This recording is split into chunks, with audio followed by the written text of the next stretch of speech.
Have you ever thought of how children lived about 200 years ago?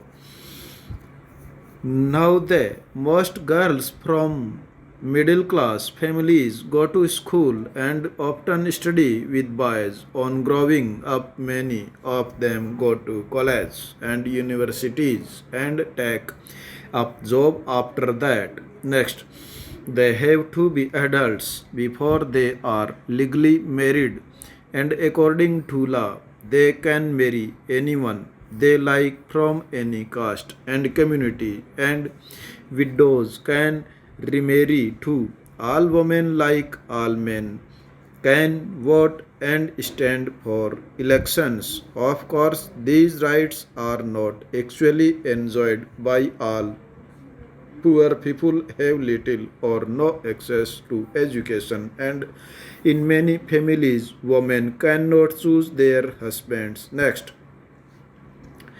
200 years ago, things were very different. Most children were married off at an early age. Both Hindu and Muslim men could marry more than one wife.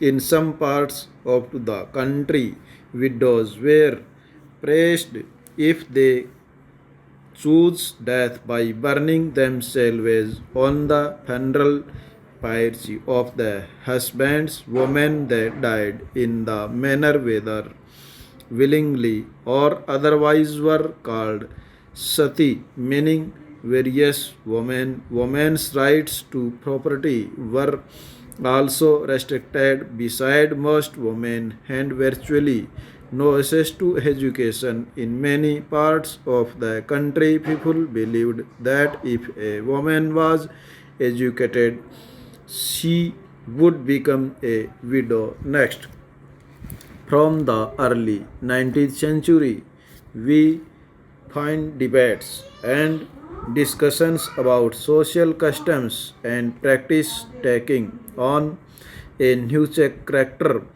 One important reason for this was the development of new forms of communication. For the first time, book, newspapers, magazines, and pamphlets were printed. These were far cheaper and far more accessible than the manuscripts that you have read about in class 7th and 8th. Therefore, ordinary people could read these, and many of them could also write and express their ideas in their own language.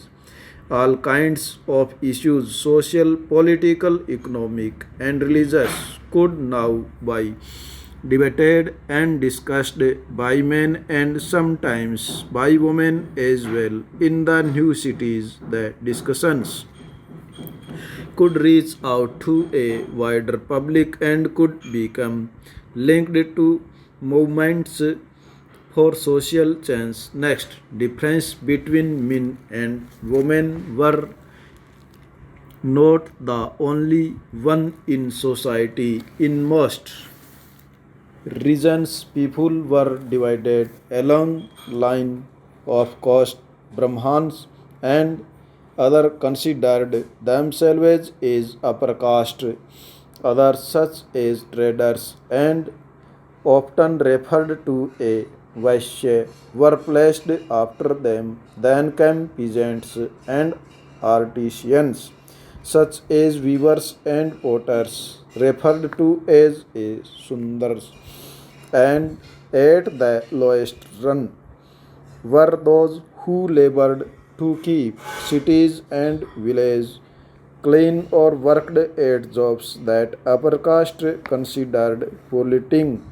That is, it could lead to the loss of caste status. The upper caste also treated many of these groups and the bottoms of untouchable. There were not allowed to enter temples, draw water from the wells used by the upper caste, or bathe in the ponds were upper caste bathed. They were seen as inferior. human beings over the 19th and 20th centuries. Many of these norms and perceptions slowly changed. Let us see how that happened next. Until the introduction of the Education Act in 1870, there was no widespread education for the population as a whole. For most of the 19th century, child labor being widely prevented, poor children could not be sent to school for them. Earning was critical of the several of the family. The numbers of school was also limited to those run by the church or set up by wealthy individuals. Next, Tagore was of the view that creative learning could be encouraged only within a natural environment, so he chose to set up his school 100 kilometers away from Calcutta. In a rural setting, he saw it as an abode of peace, where living in harmony with nature, children could cultivate their natural creativity. In many sense, Tagore and Mahatma Gandhi thought about education in similar ways.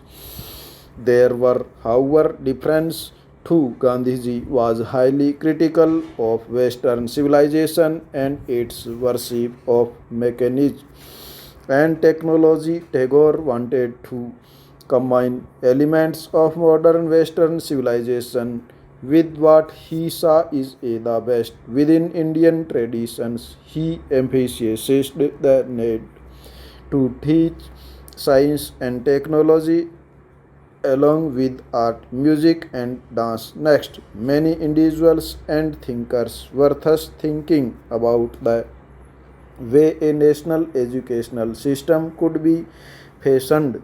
Some wanted change within the system set up by the British and felt that the system could be extended so as to include wider sections of the people.